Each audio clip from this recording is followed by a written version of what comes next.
ईद उल फित्र या ईद उल फितर मुसलमान रमजान उल मुबारक के एक महीने के बाद एक मजहबी खुशी का त्योहार मनाते हैं, जिसे ईद उल फित्र कहा जाता है। ये यकम शवाल अल मुकर्रम को मनाया जाता है। ईद उल फित्र इस्लामी कैलेंडर के 10वें महीने शव्वाल के पहले दिन मनाया जाता है। इस्लामी कैलेंडर के सभी महीनों की तरह यह भी नए चांद के दिखने पर शुरू होता है। मुसलमानों का त्योहार ईद मूल रूप से भाईचारे को बढ़ावा देने वाला त्योहार है। इस त्योहार को सभी आपस में मिलकर मनाते हैं और खुदा से सुख, शांति और बरकत के लिए दुआएं मांगते हैं। पूरे विश्व में ईद की खुशी पूरे हर्षोल्लास से मनाई जाती है। इतिहास। मुसलमानों का त्योहार ईद रमजान का चांद डूबने और ईद का चांद नजर आने पर उसके अगले दिन चांद की पहली तारीख को मनाया जाता है।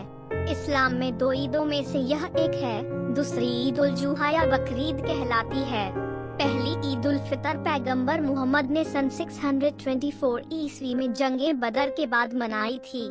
ईद उल फित्र के अवसर पर पूरे महीने अल्लाह के मोमिन बंदे अल्लाह की इबादत करते हैं, रोजा रखते हैं और कुरान की तिलावत करके अपनी आत्मा को शुद्ध करते हैं, जिसका अज्र या मजदूरी मिलने का दिन ही ईद का दिन कहलाता है, जिसे उत्सव के रूप में पूरी दुनिया के मुसलमान बड़े हर्षोल्लास से मनाते हैं। ईद उल फितर का सबसे अहम मकसद एक और है कि इसमें गरीबों को फितरा देना वाजिब है, जिससे वो लोग जो गरीब हैं, मजबूर हैं, अपनी ईद मना सकें, नए कपड़े पहन सकें और समाज में एक दूसरे के साथ खुशियां बांट सकें। फितरा वाजिब है उनके ऊपर जो 52.50 तोला चांदी या 7.50 तोला सोने का मालिक हो, अपने और अपनी नाबालिग औलाद का सदका फित्र अदा करे, जो कि ईद उल फितर की नमाज से पहले करना होता है। ईद भाईचारे व आपसी मेल का त्योहार है। ईद के दिन लोग एक दूसरे के दिल में प्यार बढ़ाने और नफरत को मिटाने के लिए एक दूसरे से गले मिलते हैं। उपवास की समाप्ति की खुशी के अलावा इस ईद में मुसलमान अल्लाह का शुक्रिया अदा इसलिए भी करते हैं कि अल्लाह ने उन्हें महीने भर के उपवास रखने की शक्ति दी। ईद के दौरान बढ़िया खाने के अतिरिक्त नए कपड़े भी पहने जाते हैं और परिवार और दोस्तों के बीच तोहफों का आदान प्रदान होता है। सेवैया इस त्योहार का सबसे महत्वपूर्ण खाद्य पदार्थ है, जिसे सभी बड़े चाव से खाते हैं। ईद के दिन मस्जिदों में सुबह की प्रार्थना से पहले हर मुसलमान का फर्ज होता है कि वो दान या भिक्षा दे।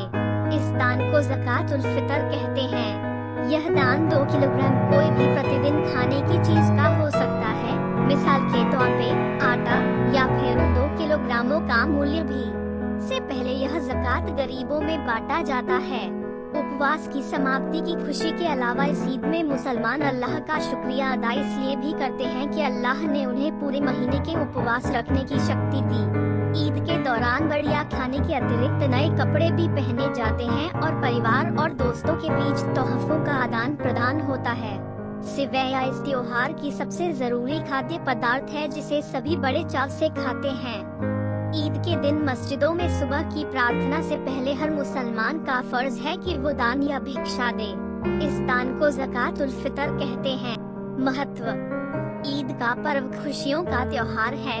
वैसे तो यह मुख्य रूप से इस्लाम धर्म का त्योहार है, परंतु आज इस त्योहार को लगभग सभी धर्मों के लोग मिलजुल कर मनाते हैं। दरअसल इस पर्व से पहले शुरू होने वाले रमजान के पाक महीने में इस्लाम मजहब को मानने वाले लोग पूरे 1 माह रोजा व्रत रखते हैं।